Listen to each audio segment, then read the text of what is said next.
చిన్న పరిశ్రమ స్థాపించాలన్న పెద్ద భారమే. భూమి దొరికినా మౌలిక సదుపాయాల ఏర్పాటు అంత సులభం కాదు. రాష్ట్రాన్ని పారిశ్రామిక హబ్గా తీర్చిదిద్దాలి అనుకుంటున్న ప్రభుత్వం పరిశ్రమల భారాన్ని కూడా తన మీద వేసుకుంటోంది. భూమిని పొందిన వెంటనే వస్తోత్పత్తిని ప్రారంభించేలా సౌకర్యాలు కల్పిస్తోంది. రాయలసీమలోనే అత్యధికంగా భూమి ఉండి 2 మెట్రో నగరాలకు మధ్యలో ఉన్న చిత్తూరు జిల్లాని ఎలక్ట్రానిక్ హబ్ గా మార్చాలన్నది ప్రభుత్వ ఆలోచన. ఇందులో భాగంగా తిరుపతి అంతర్జాతీయ విమానాశ్రయానికి సమీపంలో 120 ఎకరాల్లో చరవాణి ఉత్పత్తి కేంద్రాల కోసం ప్రత్యేక హబ్ ఏర్పాటు చేశారు. ఇప్పటికే సెల్కాన్ సంస్థ నిర్మాణాలు ప్రారంభించగా మరికొన్ని కంపెనీలు కూడా ముందుకు వచ్చాయి. ఏర్పేడు మండలం వికృతమాల గ్రామంలోనూ 500 ఎకరాల్లో రెండో పారిశ్రామిక వాడ ఏర్పాటుకు ప్రభుత్వం చర్యలు ప్రారంభించింది. రోడ్లు, విద్యుత్తు, మంచినీరు వంటి ఏర్పాట్లు లేకుండా పరిశ్రమలు రావడం కష్టమని భావించిన ప్రభుత్వం అక్కడ మౌలిక వస్తుల కల్పనకు శ్రీకారం చుట్టింది. ఇప్పటికే షెడ్ల నిర్మాణాలు ప్రారంభించింది.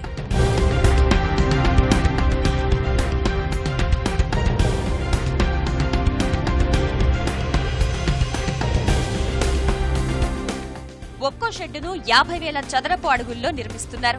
ఇందులో కంపెనీలకు అవసరమైన విద్యుత్, నీరు, కేబుళ్లు సమకూరుస్తున్నారు. మొదటి దశలో 2 షెడ్ల నిర్మాణం జరుగుతుండగా రెండో దశలో మరో 2ంటిని నిర్మించనున్నారు. ఈ ప్రాజెక్టు మొత్తానికి 450 కోట్ల రూపాయలు ఖర్చవుతుందని అంచనా. ఈ వ్యయాన్ని కేంద్రం, రాష్ట్రం చెరిసగం భరిస్తాయి. ఇప్పుడు అప్రోచ్ రోడ్డు ఒక 4.5 crores వర్క్ జరుగుతుంది. అనదర్ ఒక 5 crores తో కంటిన్యూటీ ఇక్కడికి వితిన్ 2 months అయిపోతుంది. ఈ approach road airport to EMC side, airport నుంచి ఇక్కడ వరకు ఇవి వచ్చేసి టోటల్ 3.5 km.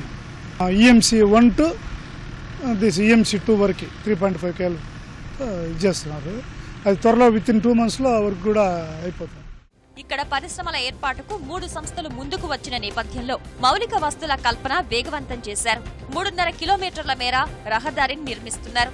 ఎలక్ట్రానిక్ వస్తోత్పత్తి కేంద్రాల వల్ల ఉపాధి అవకాశాలు పెరుగుతాయని స్థానికులు సంతోషం వ్యక్తం చేస్తున్నారు. మా వికృతమాల గ్రామ ప్రజలకు అందరికీ కూడా, మా చుట్టుపక్కల గ్రామ ప్రజలకు అందరూ, యువతకి ప్రతి ఒక్కరికి ఉపాధి కలుగుతుందనే ఆలోచనలో మేము చాలా ఆనందంగా వ్యక్తం చేస్తున్నాం.